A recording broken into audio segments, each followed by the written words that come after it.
Hello my friends, and welcome back to the rabbit hole. In today's video, we are talking all about Fenty Skin, the newest launch from Rihanna.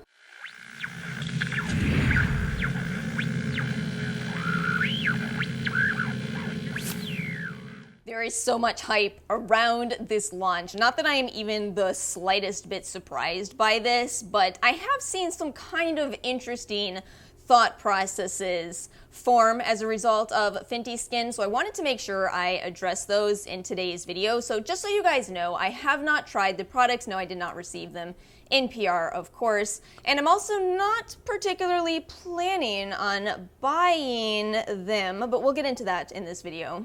However, I do have the ingredients lists, and we are going to look at those together. I watched James Welch's video so I could get a rough idea on the texture of the products as he did get them in PR. I'll link his video below if you're interested. So what I really want to do in today's video is, of course, look at those ingredients, share with you my thoughts on the fact that there is fragrance and dye in her products, and also talk maybe a lot about buying from a Black-owned brand. What does this mean? Is Fenty a good brand to support? So what I'm going to do in today's video is start off with the discussion of strictly the ingredients, because this is the way that I look at skincare when I'm shopping for it, and I recommend that you do the same. While ingredients don't tell you everything about a skincare product, they are a good guideline, they are a good way to see what's going on with a particular product. But I suppose we do have to kind of have a quick overview of the brand here, so let's go ahead and do that first. So Fenty Skin is a new launch from Fenty. This is Rihanna's skincare line, and she's starting her brand with only 3 products. Now, much like James Welch said in his video,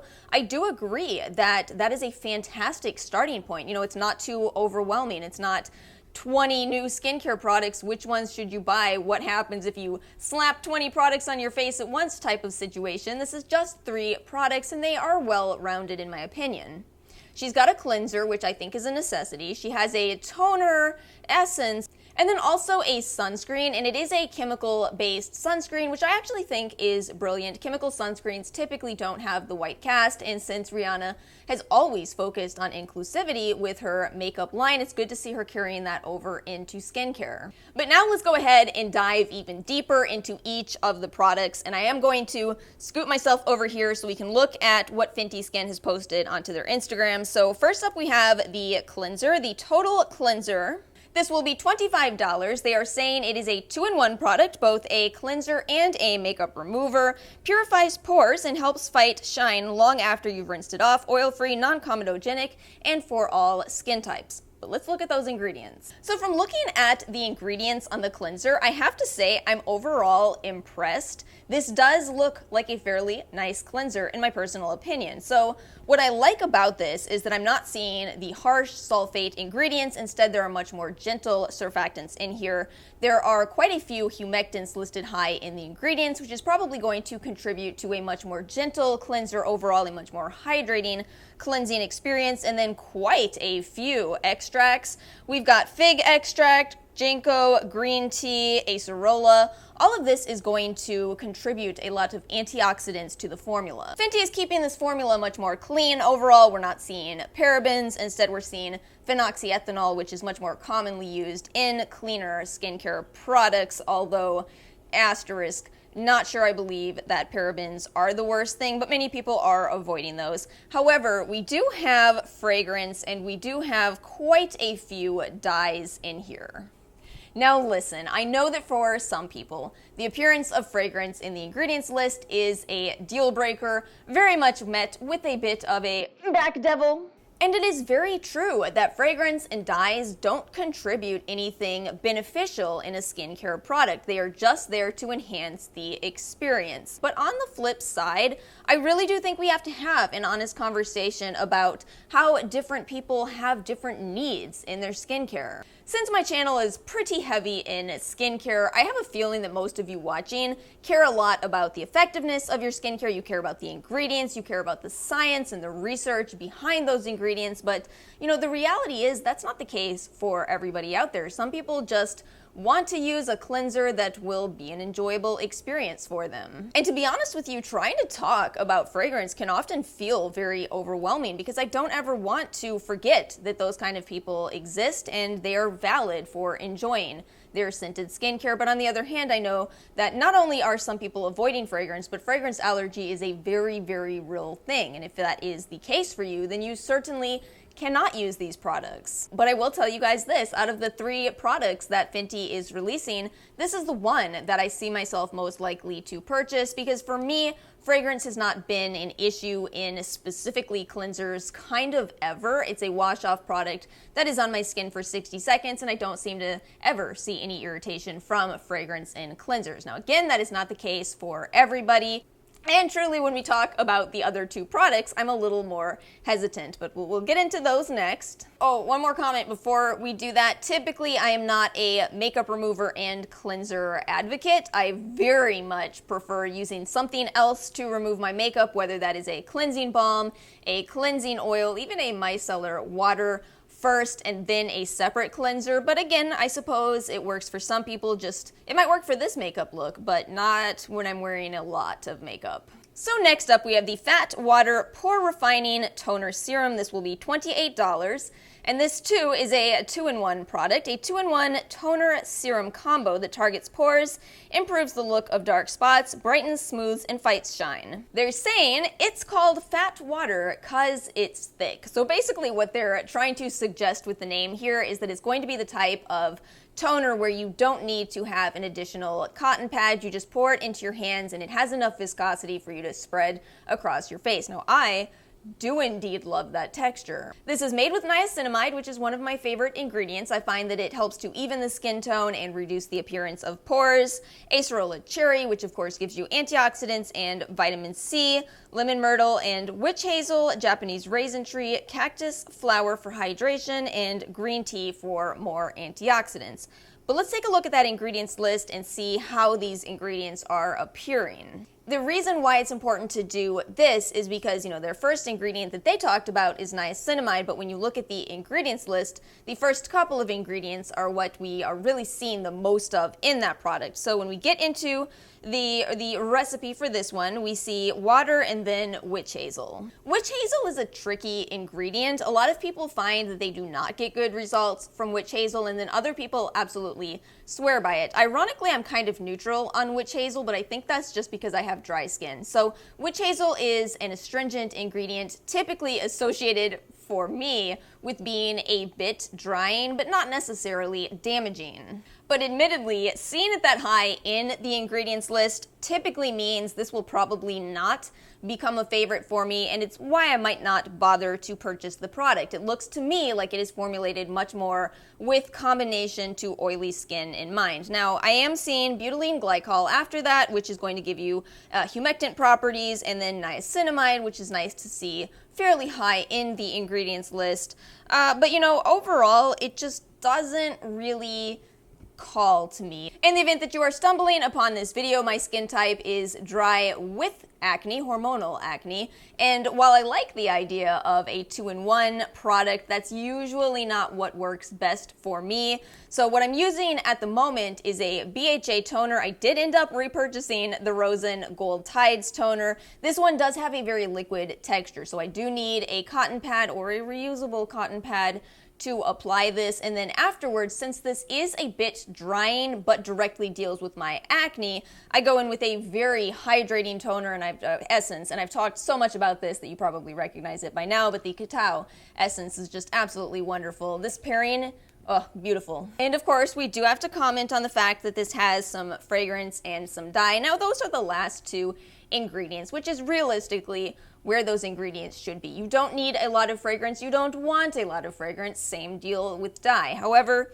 it's there, and for some people that will be a deal breaker, and for some people it won't. And then the third product is the Hydra Vizor Invisible Moisturizer and SPF, $35. Now, there's a lot of debate in the skincare world about whether SPF should be its own product or whether an SPF containing moisturizer is enough, but really the trick here is just to make sure that you're applying enough of the product to get the SPF measure that is listed on the packaging. No chalkiness here. This pink tinted cream applies invisibly on all skin tones, plays well with makeup, no pilling and zero flashback, boosts and brightens skin, making pores, fine lines, and wrinkles less visible instantly and over time, coral reef friendly, no oxybenzone or octinoxate, earth conscious, and refillable. Made with Kalahari melon, which of course will contain antioxidants and vitamins, niacinamide, hyaluronic acid, and aloe, which are excellent hydrating and soothing ingredients, and then baobab. So let's look at the ingredients next. Avobenzone, homosalate, and octosalate. Now, this is out for me because I do have an allergy to chemical filters. I feel like every time I say this, I have to be really careful that I don't just demonize those ingredients and rather stress that it's an allergy for me, much in the same way as I personally absolutely enjoy peanut butter, and yet many people have an allergy to peanut butter and are not able to enjoy it. Now, looking at the ingredients here, we have water, glycerin, safflower oleosomes, which is going to give humectant properties while keeping the product still a little bit more lightweight.